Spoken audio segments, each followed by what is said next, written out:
Assalamualaikum warahmatullahi wabarakatuh. Selamat datang di acara kita Tingkat Diskusi Fuad, yang mana kali ini LDF dilakukan secara berbeda, di mana biasanya LDF kita lakukan secara semi online, yakni ada kata tatap muka di antara kita, tapi kali ini mengingat banyak pertimbangan, LDF hanya bisa dilakukan secara virtual, yakni konten YouTube. LDF merupakan acara rutinan Dewan Eksekutif Mahasiswa Fuad atau Dema Fuad bekerja sama dengan HMJ yang ada di Fuad. Kali ini LDF hadir dengan beberapa HMJ, yakni ada HMJ PI, HMJ TP, dan HMJ BKI. Wah, kalau sudah ngomongin PI, TP, dan BKI, kita biasanya ngomongin kejiwaan. Jadi teman-teman semoga yang nonton ini masih waras agar bisa mencerna informasi LDF dengan baik. Oke, lanjut saja, nggak usah lama-lama. Di sini mengingat syuting kali ini dilaksanakan pada tanggal 30 September. Di penghujung bulan September kita sudah merasakan mengenang tragedi miris yang telah terjadi di bulan September. Jadi tema diskusi kita pada hari ini yakni Post Traumatic Disorder on September. Jadi kita benar-benar set ya merasakan September ini. Semoga saja di Oktober kesedihan ini selesai dan mulai bahagia lagi setelah mendengar materi dari para teman-teman. Langsung saja kita akan bahas apa sih post traumatic disorder itu. Nah, itu akan disampaikan oleh pemateri kita yakni Mbak Zulfa Ilma dari Psikologi Islam. Kepada beliau saya persilahkan. Oke. Kita langsung saja terkait PTSD atau post traumatic syndrome disorder, itu lebih dekat terkait stres sama lebih ke depresi gitu ya. Nah, tapi teman-teman mungkin fokusnya kayak orang gila gitu mungkin ya, nanti dekatnya lah, atau skizofrenia. Padahal PTSD itu berbeda dengan kedua yang teman-teman ketahui ya biasanya, karena PTSD ini lebih lekat dengan gangguan gangguan stres, lebih tepatnya gangguan stres yang mana itu faktor utamanya karena adanya trauma pada peristiwa seperti tadi yang sudah dikatakan oleh moderator ya. Kalau di bulan September di Indonesia itu ada peristiwa yang cukup mencekam seperti G30 SPKI, terus ada meninggalnya Munir, dan itu mungkin sampai saat ini pun juga masih melekat pada pikiran kita generasi muda di Indonesia. Nah, bukan hanya orang-orang yang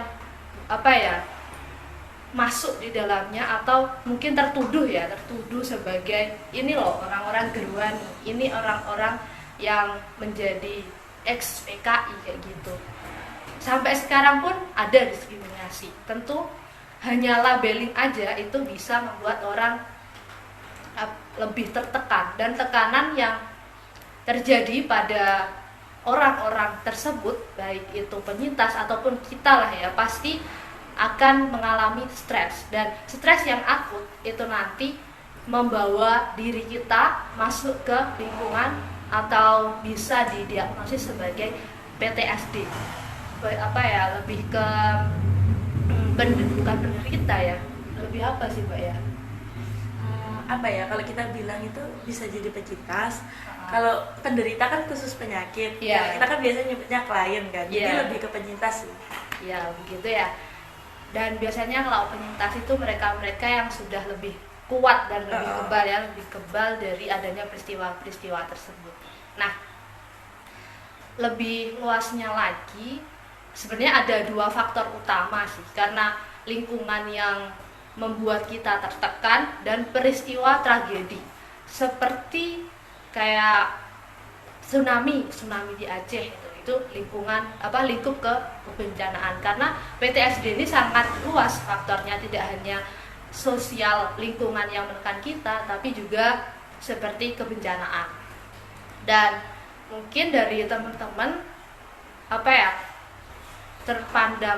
memandang salah gitu terkait PTSD, kita harus lebih aware dengan mereka yang mengalami PTSD tersebut dan harus peka gitu. Oh iya, ternyata orang yang mengalami PTSD itu gak sekedar terkucilkan di lingkungan sosial kita, tapi mereka juga mengalami tekanan dalam psikisnya gitu.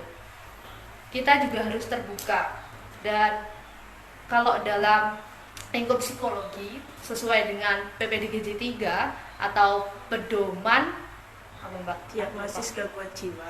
Pedoman diagnosis gangguan jiwa ya, itu kita bisa mendiagnosa tapi dengan tahapan-tahapan tertentu yang ada pada PPDGJ tersebut. Jadi kita tidak boleh langsung melabeli orang itu nampaknya tertekan gitu loh, itu PTSD gitu, nggak bisa.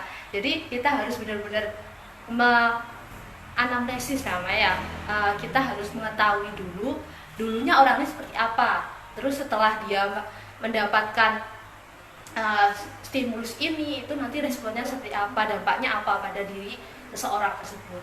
Dan kemudian ketika kita tahu orang itu udah masuk ke gejala PTSD, itu biasanya kalau di PPDGJ itu nggak sampai lebih dari 6 bulan bisa dikatakan masuk kategori PTSD dalam stresnya ya. Nah itu biasanya kurang lebih ada 2 minggu atau kurang dari itu, tapi secara berkelanjutan. Kalau tidak berkelanjutan berarti belum bisa dikategorikan masuk pada PTSD. Dan kemudian hal itu yang kita bisa mengkategorikan tersebut itu lebih tepatnya nggak ada gejala-gejala lain, semisal dia skizofren gitu, kita nggak bisa memasukkan ke PTSD karena skizofren itu nanti lingkupnya berbeda juga. Dan kalau di PTSD ini fokus pada stresnya. Nah, fokus pada stresnya itu berarti kalau ada gangguan khas, makanya kita tidak bisa mengkategorikan seorang itu masuk ke PTSD. Seperti itu, Kak.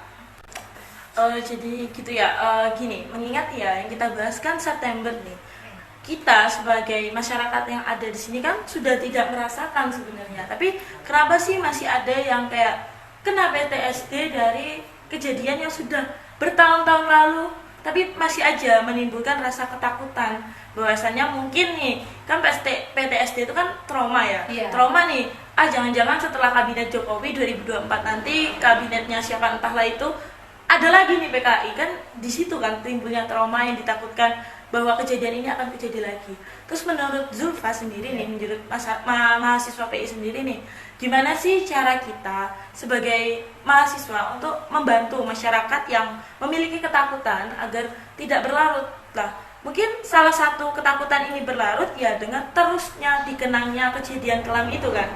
Mungkin setiap 30 September selalu ada acara nobar film G30 SPKI. Itu bagi aku yang belum lahir dulu waktu G30 SPKI dulu nggak sedih, tapi kita lihat film yang sebegitu kalau menurutku sih membekas dan banyak banget kekerasannya, itu yang membuat kita jadi trauma, takut. Nah, menurut Zulfa gimana nih cara kita biar mahasiswa itu walaupun kita terus distimulus untuk mengenang jasa para pahlawan yang sudah nggak ada, tapi kita nggak ikut dalam PTSD. Oke. Nah, ini yang perlu teman-teman ketahui ya, supaya biar kita nggak masuk dalam masuk ke orang-orang yang pengidap PTSD, kita harus memiliki wawasan yang luas. Dengan kita membaca, dengan kita berliterat atau berliterasi, kita lebih kritis gitu, nggak sekedar set ending ya istilahnya aja, sekedar set ending karena melihat sesuatu yang mungkin dulu kita tidak alami, terus kita masuk ke dalam empati yang sangat dalam tapi berlebihan gitu. Karena kalau kita sekedar melihat dan tahu tragis banget nih pada waktu itu kayak gitu kan ya, dan harusnya itu ya nggak apa-apa gitu, empati ataupun simpati itu teman-teman wujudkan dan tingkatkan. Oh, jadi gitu ya, Dek, sekilas tentang PTSD. Jadi ini nih, makanya nih, PTSD disebabkan oleh kejadian-kejadian masa lalu yang membuat kita masih mengingatnya sampai sekarang kan. Sebenarnya kita sebagai masyarakat yang ada sekarang ini kan nggak merasakan tuh kejadian kayak G30 SPKI, tragedi Munir, itu nggak merasakan. Tapi kita terlalu gara-gara kita terstimulus dari setiap G30 SPKI, kita juga distimulus melihat filmnya yang penuh dengan kekerasan itu. Terus gimana nih cara kita sebagai masyarakat yang tidak mengalami itu untuk tidak terlarut dalam PTSD tersebut? Ketika kita membahas terkait trauma ya, tentu orang-orang pernah mengalami maupun nggak mengalami, tapi karena sering diulang, di stimulus, pasti mereka akan merasakan tekanan-tekanan tersebut.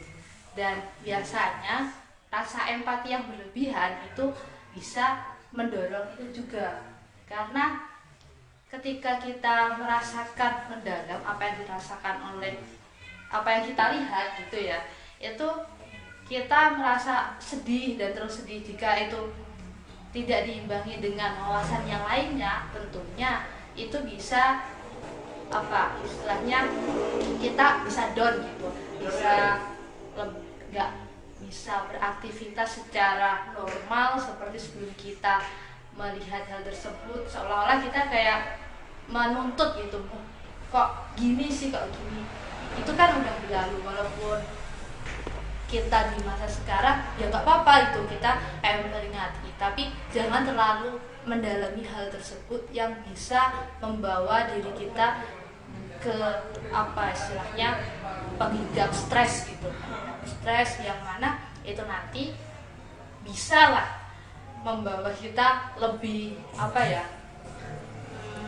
nggak bisa keluar dari konflik diri, lebih tepatnya ya, konflik diri, terus tertekan. Dan itu benar-benar berliterasi yang secara bijak ya teman-teman.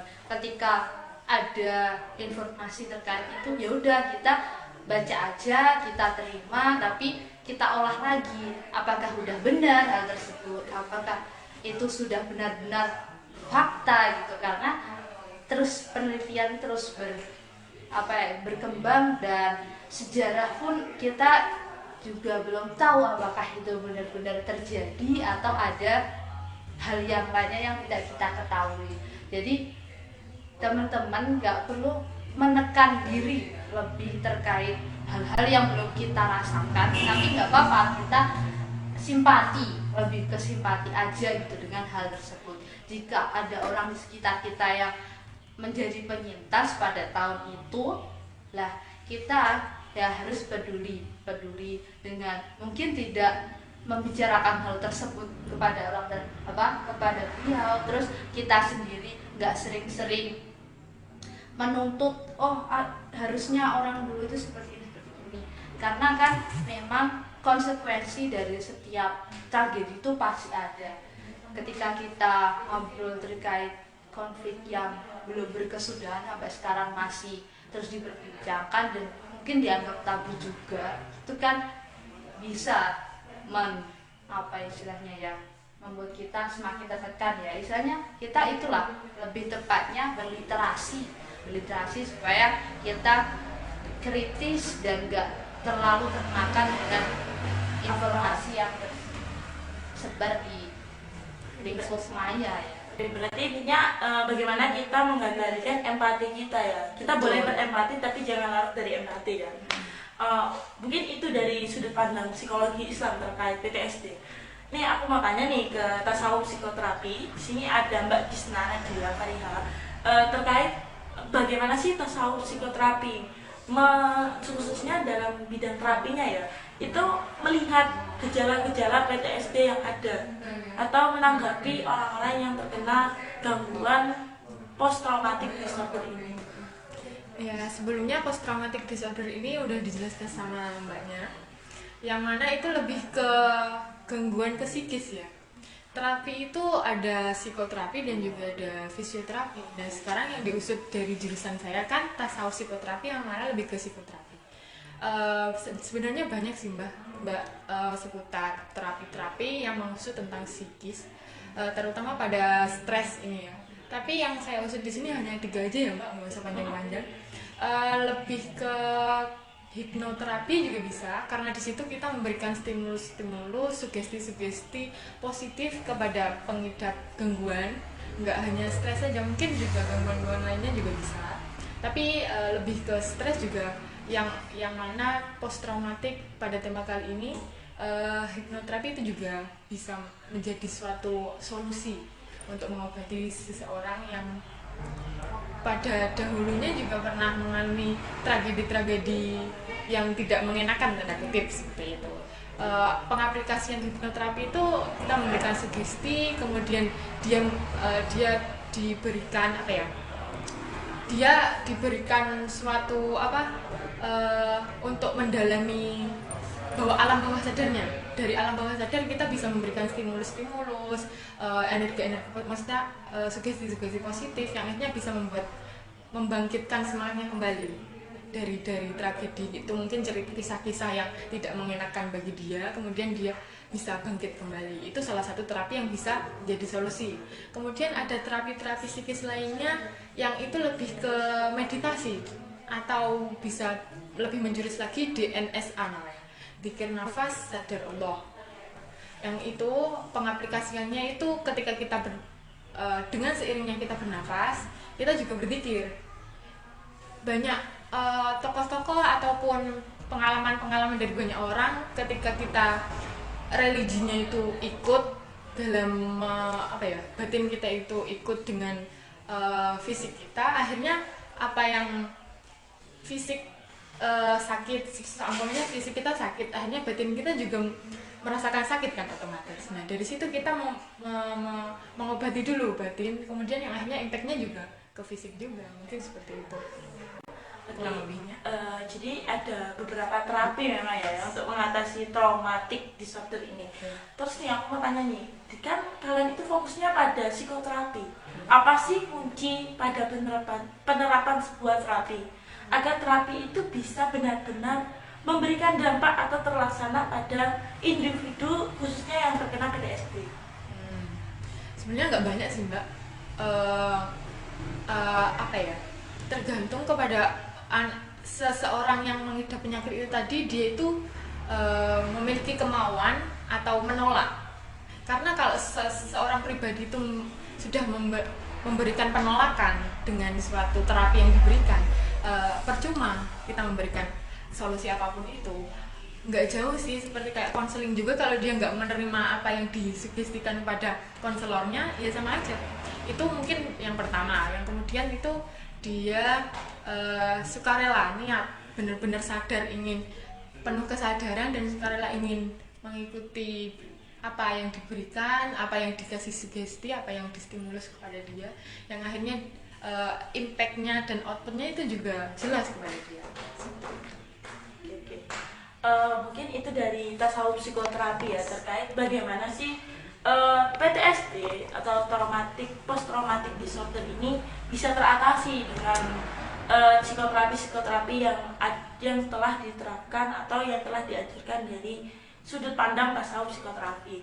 Langsung saja kita berlanjut pada bimbingan konseling Islam. Bagaimana sih Mas kiranya nih PTSD itu bisa teratasi? Mungkin ada teknik-teknik konseling tertentu.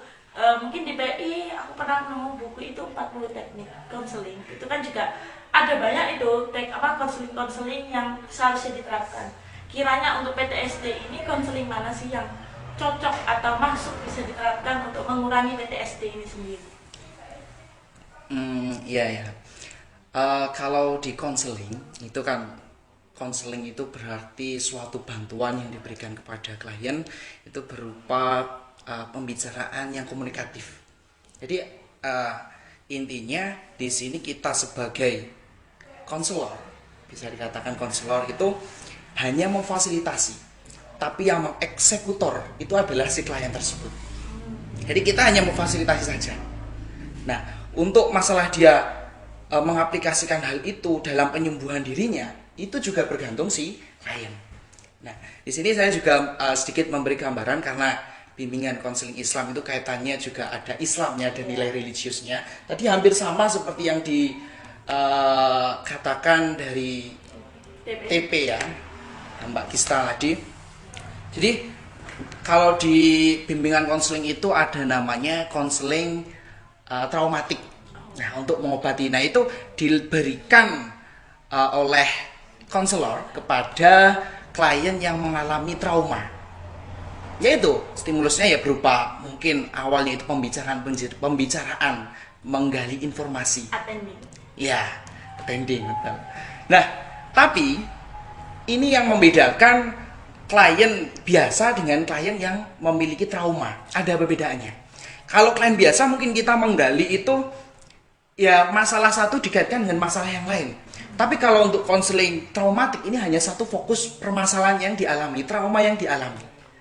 Nah, jadi itu. Jadi dalam menyelesaikan ini juga kalau konseling ibarat kita itu di konseling itu harus ada rahasia dan lain sebagainya. Tapi kalau traumatik kita memerlukan banyak orang yang terlibat, mulai dari keluarga, teman dan lingkungannya. Karena apa? Kita menggali informasi ya ibarat orang trauma. Kadang-kadang kalau kadung trauma bagaimana menyikapi hal itu kan bingung juga. Nah, sebelumnya tadi saya kembali ke penjelasan dari post traumatiknya tadi ya. Kalau mungkin yang saya ketahui itu ada 3 faktor penyebab. Nah, yang pertama itu memang karena peristiwa. Karena peristiwa. Jadi seseorang itu mengalami trauma ya pasti ada kejadian yang tidak menyenangkan. Nah, kebanyakan yang menjadi trauma itu kejadian-kejadian yang bersifat individual. Jadi ketika bersifat umum itu mungkin nggak terlalu menambahkan impact yang berlebih, semisal bencana, karena yang mengalami banyak orang. Beda lagi ketika seksualitas. Nah, itu kan traumanya karena pribadinya yang kena. Yang kedua, tadi yang pertama apa? Seksual. Bukan dampaknya, ada peristiwa yang mengakibatkan. Yang kedua itu ada yang namanya ketidakmampuan seseorang. Ketidakmampuan ini berarti kemampuan diri seseorang itu tidak bisa menghadapi masalah tersebut. Gangguan penyesuaian. Bisa dikatakan apa ya? Kemampuan individu tersebut. Misal gini, saya ambil contoh. Kita membicarakan anak kecil dan anak dewasa. Ketika ada penjahat, semisal itu lebih tatakan orang dewasa, apalagi memiliki keahlian silat ya. Kalau yang enggak, itu akan lebih takut. Jadi keahlian itu sangat mempengaruhi trauma. Nah, yang ketiga nih, yaitu salah satu faktor yang mempengaruhi trauma tadi yaitu adanya pengkondisian. Ya mungkin sering peristiwa-peristiwa tersebut sering terulang, kalau tidak gitu ada lingkungan yang mengingatkan, sesuatu yang mengingatkan. Nah, ketika kita ambil contoh peristiwa ini, kebetulan 30 SPKI ini ya. Nah itu kan ketika kita melihat, kita dari kecil itu sudah disetelkan ya namanya, disetelkan film untuk harus kita dan sebagainya. Nah itu banyak sekali mungkin anak-anak yang mungkin saya amati itu lebih bukan sejarahnya, tapi peristiwa yang saat itu seperti mungkin dibunuh, peristiwa kekerasannya. Nah, dari situ tentunya kembali lagi, ketika si anak tersebut tidak mendapatkan penjelasan yang tepat, si anak itu tidak bisa memahami tentang hal itu nanti juga akan takut. Jadi dengar PKI pun, gue lagi membunuh soal PKI bangkit lagi gimana, itu ada was-was sendiri. Nah itu, karena gini, prinsipnya kalau trauma ini saya mengartikan, itu apa sesuatu yang kita rekam, itu kita tidak bisa menghapusnya. Yang bisa itu kita menetralkannya. Jadi apa yang kita lihat seperti peristiwa G30 SPKI tersebut, kita tidak bisa menghapuskan, tapi kita nggak ingat melekat sampai sekarang ya mungkin. Nah, bisanya kita menetralkan. Jadi konsepnya itu dari peristiwa yang kita lihat itu ditangkap oleh pikiran, dan pikiran itu akan masuk ke dalam hati. Nah, ketika peristiwa yang kita kita pikirkan itu buruk, pasti di dalam hati juga buruk. Nanti kembali ini juga akan buruk. Contohnya, misalnya seperti trauma, cemas, takut, nah gitu. Tapi ketika stimulus yang kita pikirkan itu baik, masuk ke dalam hati, keluarnya nanti kembali juga baik. Nah, kan mungkin ada hadis yang mengatakan bahwa dalam diri manusia itu ada segumpal darah. Ya, nama bahasa Arabnya apa segumpal darah? Mudghah ya, mudghah ya, saya ingat. Mudghah. Jadi dalam diri manusia itu ada segumpal darah. Jika darah tersebut buruk, maka semuanya buruk. Dan jika darah tersebut baik, maka semuanya baik. Nah, itu kan bersumber dari hati. Jadi ketika kita ada rangsangan seperti kita contohkan film tadi, G30 SPKI, itu kan mungkin ketika kita pandang dari sisi negatif, ya jelas itu buruk, kekerasan dan sebagainya. Tapi ketika hati kita bisa memaknainya, memahamkan, itu keluarnya kita nggak trauma, nggak takut dan sebagainya. Kita bisa menetralkan. Nah, yang bisa menetralkan ada hati. Nah, termasuk kekerasan, stres dan sebagainya, itu semua tergantung bagaimana kita menetralkan hal tersebut setiap peristiwa.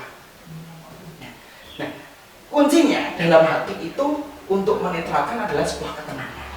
Ditarik mungkin dari tasawuf tadi, mungkin bisa ada terapi, semisal kalau kita tarik nilai religiusnya dalam agama kita, untuk mencapai ketenangan itu biasanya dilakukan dengan berpikir.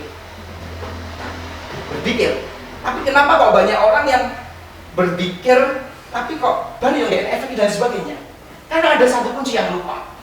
Apa kira-kira? Fokus.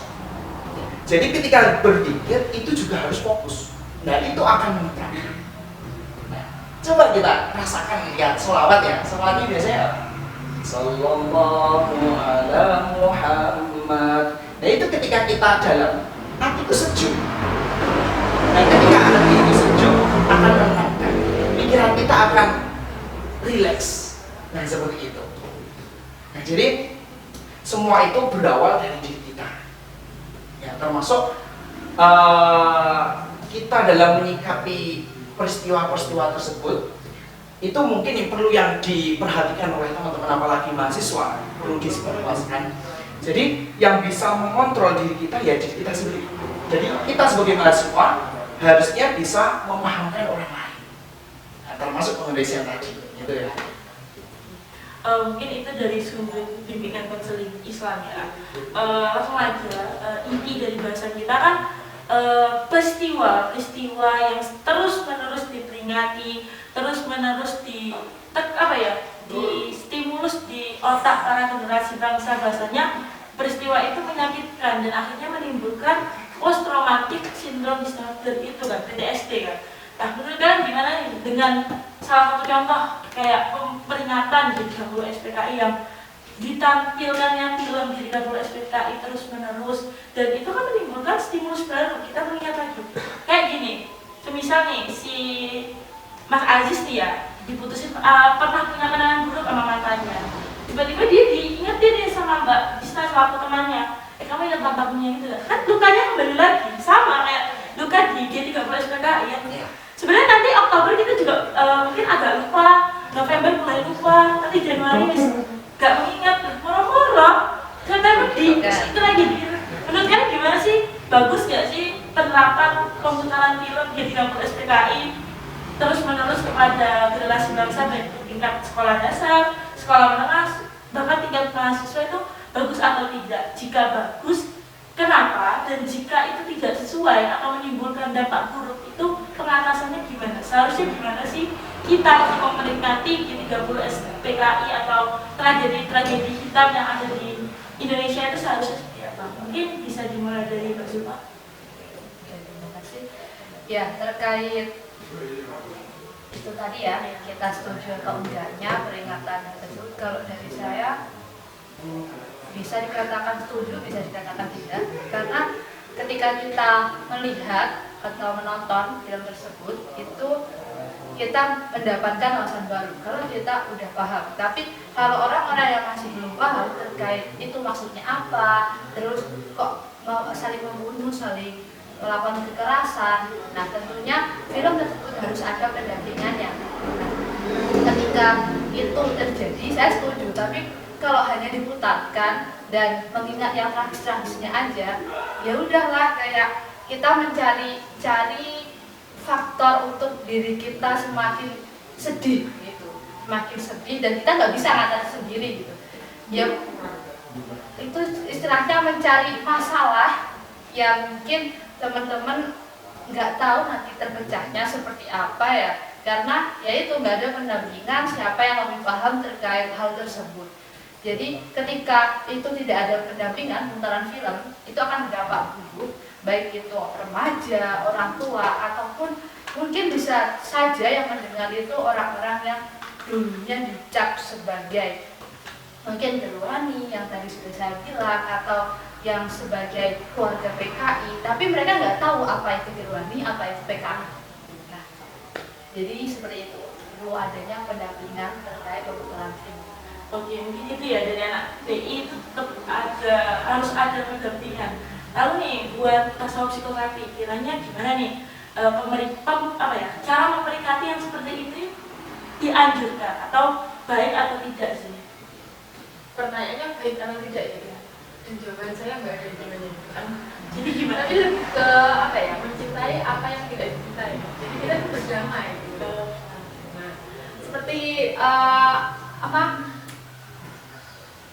seperti yang dikatakan Mbaknya tadi, ketika kita diingatkan oleh mantan lagi, kita kan post traumanya kan kembali. Yes. Untuk bisa keluar dari suasana dan lingkar trauma itu kan kita harus berdamai dengan semuanya. Mau kita semakin kita melupakan, semakin kita ingat, semakin kita berusaha menidakkan padahal iya, itu semakin terngiang-ngiang kan. Jadi kita damai aja, mencintai apa yang tidak dicintai dan damai. Jadi kita tetap memilih damai ya. Karena sejatinya cinta dalam tasawuf itu adalah inti dari tasawuf, dan wadahnya cinta itu adalah hati.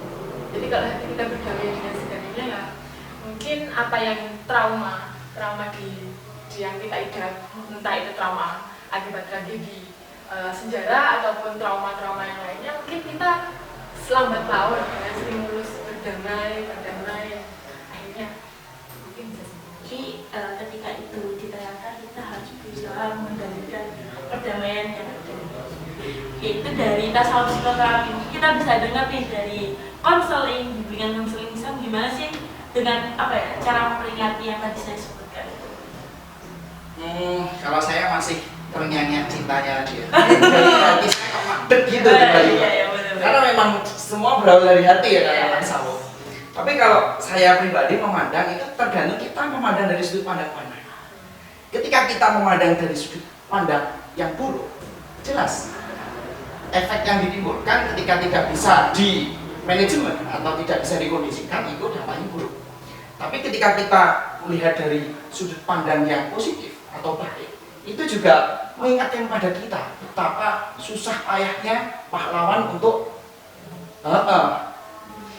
berjuang. Nah, jadi semua itu kembali pada diri sendiri kalau saya. Ya. Jadi saya ada sedikit quotes nih, sedikit quotes. Janganlah kita melihat masa lalu penuh dengan kesedihan, dan jangan kita melihat masa depan penuh kekhawatiran. Nyapa kok seperti itu? Ya, contohnya ketika tadi kita G13 PKI, wah nanti bagaimana ketika kita melihat masa depan, nanti PKI bangkit lagi gini-gini. Nah, maka dari itu jangan kita melihat masa depan dengan kekhawatiran, tapi lihatlah masa sekarang, ikuti alurnya, usahakan, dan kita sebagai manusia yang bisa berencana. Karena pada intinya yang maha memutuskan, yang maha adalah yang maha kuasa Allah. Nah, jadi semua itu kita kembalikan kepada diri sendiri. Karena bagaimanapun sepintar-pintar kita mengatur orang lain itu tidak bisa. Yang bisa kita atur, kita manajemen menjadi diri sendiri. Nah, terkait sudut pandang, terkait peristiwa ataupun trauma dan lain sebagainya, ya yang bisa adalah diri sendiri. Seperti pegangannya teman-teman konseling, teman-teman konselor itu dikembalikan pada si klien sendiri. Jadi yang bisa merubah adalah orangnya sendiri. Terima kasih. Oke, mungkin itu ya teman-teman dari pembahasan kita. Bisa saya tarik kesimpulan pada tragedi-tragedi September ini, menurut saya bagaimana cara kita menanggapi peringatan-peringatan itu, kayak peringatan tragedi Munir, tragedi Tanjung Priok, tragedi G30 SPKI itu bagaimana sih kita menyaringnya? Terus bagaimana kita selanjutnya memberitahu orang yang awam tentang kejadian itu seharusnya gimana? Selain adanya bimbingan, bagaimana yang bisa berlari tadi agar kita tidak mengalami trauma, kita juga harus bisa berdamai nih dengan kejadian itu kan. Dan dari konseling tadi kita nggak boleh takut kalau kejadian itu akan lahir lagi. Jadi intinya kita jalani aja apa yang terjadi saat ini biarlah mengalir. Semoga para korban di tragedi G30 SPKI, di tragedi Munir, di tragedi Tanjung Priok, dan di tragedi Semanggi II diterima di sisi Allah. Amin. Langsung saja kami selaku pembawa acara dan pemateri mohon maaf kurang dan kurangnya, mohon dimaklumi karena kita masih sama-sama mahasiswa. Semoga lingkar diskusi Fuad terus berjalan dan semoga lingkar diskusi Fuad terus menghasilkan para pemateri handal seperti teman-teman di samping saya ini. Kurang dan lebihnya kami mohon maaf. Saya akhiri. Wassalamualaikum warahmatullahi wabarakatuh.